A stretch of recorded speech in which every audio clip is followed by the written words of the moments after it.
Hi everyone, Dave Bosch here. I want to talk today about using ultrasound for distal radius fractures. There's been a lot of hubbub lately about reductions, splinting, that kind of thing. And a lot of us don't use C-arms, and so I wanted to go through what I do so that everyone has a chance to kind of see an alternative approach. So again, to do this the right way, it is using exclusively ultrasound to guide your forearm reductions. I don't use the C-arm. I really never got adequately trained on it. I feel like I don't really know how to even turn the thing on. I'm not radiology certified. And so I don't even know where it is at most of the departments that I work at. Whereas ultrasound, I know exactly where it is. There's no radiation. We can get multiple images real time, and it's super easy to learn. It's not very difficult to put the probe on somebody's wrist and then just look at the screen and see angles and bones that look fractured. And so you can repeat this, you can practice on yourself. And most importantly, you can leave the room really confident in your reduction instead of kind of leaving the room hoping that those x-rays in a half an hour, 45 minutes when your patient has woken up from their ketamine sedation are adequate. Is there literature to back this? Well, yeah, there's been attempts. There's a couple studies out there, but the hard line is that POCUS seems to improve outcomes by leading to increased repeat reduction attempts. So that first reduction that you get that looks pretty good gets re-reduced about 40% of the time. And so that obviously enhances your certainty when you leave the room that you've got this thing adequately reduced and you don't have to get the patient re-sedated later for a second reduction. So I'd like to go through a case I had recently on a 6-year-old. I know these are classically known as Fouche injuries, but I'd like to rename them. I think Madhab Ruduf seems to be a good way to think about this. This is a monkey bar related distal radius and ulna fracture. So Mabarduf is I want to hear that from everyone next time I see you on shift. But this is a 6-year-old right-handed, fell off monkey bars, obvious distal radius and ulna fracture, pretty obvious right from the get-go.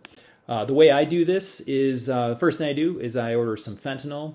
Really, these kids, I think, need a little immediate pain control, helps calm them down, and it helps facilitate getting IV access, which is nice. I personally don't use a whole lot of intramuscular ketamine. I feel like it is a delayed and kind of lengthy sedation with a kind of a long period where people are, in that weird zone, and so I think that leads to maybe more emergence reactions. My personal preference is to use IV. I use about 1.5 milligrams per kilo with a Zofran backer. And then, I get that ultrasound machine right at the bedside, turn it on. I get the linear transducer ready to go. I get gel and then a towel to wipe off the gel ready to go. And then I use finger traps and a splint and have all that gear ready to go for the sedation. And so where does this probe go on the hand? Well, it goes kind of exactly where you'd think it would go, right over the distal radius, right at the fracture line. In the view on the screen, we've got the probe set up in the longitudinal axis in line with the bones dorsally. And on the ultrasound screen to the right, you can see that the distal radius kind of curves down into the wrist and there are no fracture lines. I do think it is important to note that when you see it in this view, it is a good idea to get a secondary view. And so I'll slide that probe staying in the longitudinal view, but over to the radius right near the thumb. And so we'll be looking kind of like a lateral view. And so that'll give you the idea of how much bayoneting or offsetting there is of the bone.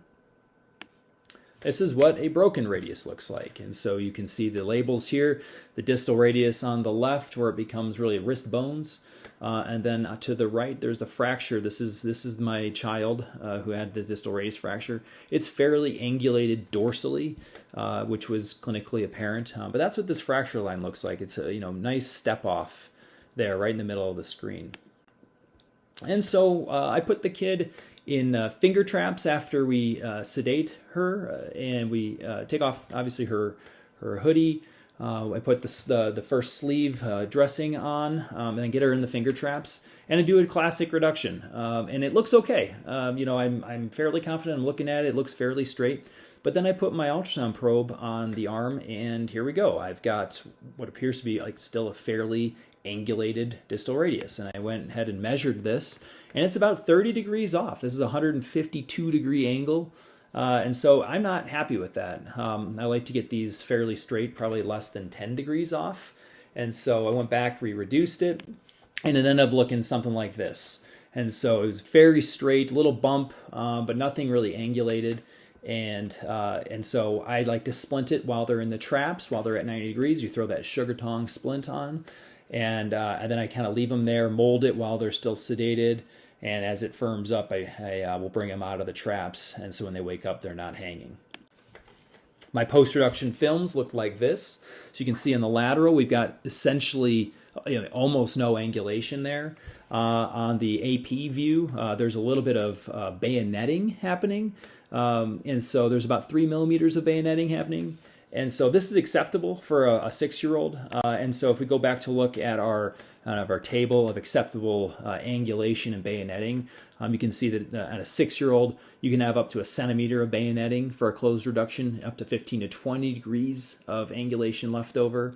And so over 10, those things change a little bit. You want a little bit straighter reduction after the kids become a little more skeletally mature. But this was very acceptable to me.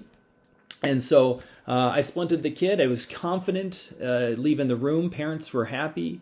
And then that was a successful reduction. Obviously followed up with orthopedics and hopefully did well without needing ORIF or any further reduction. That's it, guys. So if you have any questions, please feel free to contact me in any way, shape, or form. I'm happy to show you how to do this in real time and sometime on shift or at our next ultrasound session. Again, hope you all are well, and be in touch.